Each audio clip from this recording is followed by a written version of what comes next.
Conséquence donc de cette découverte, de très nombreux pays se méfient, dont la France, qui a comme beaucoup suspendu toutes les liaisons avec le Royaume-Uni.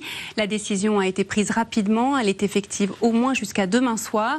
Derrière cela, ce sont des centaines de passagers qui ont vu dès hier leur projet de départ, notamment pour les fêtes de Noël, bousculés.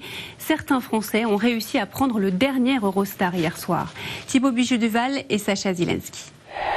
Voici le dernier train reliant Londres à Paris hier soir.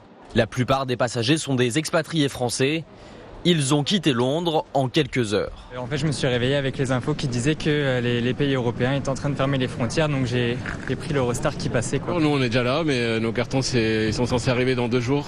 Vu que les marchandises c'est bloqué, au pire, ce sera pour 2021.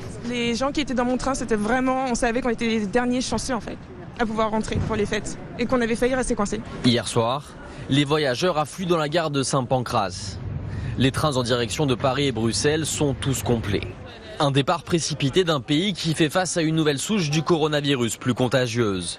Le nombre de cas a considérablement augmenté ces derniers jours à Londres et dans le sud-est du pays. Depuis hier minuit, la France a suspendu les déplacements en provenance du Royaume-Uni pour une durée de 48 heures. C'est le temps que nous avons jugé utile pour bâtir une coordination européenne, avoir les mêmes règles dans les différents pays européens.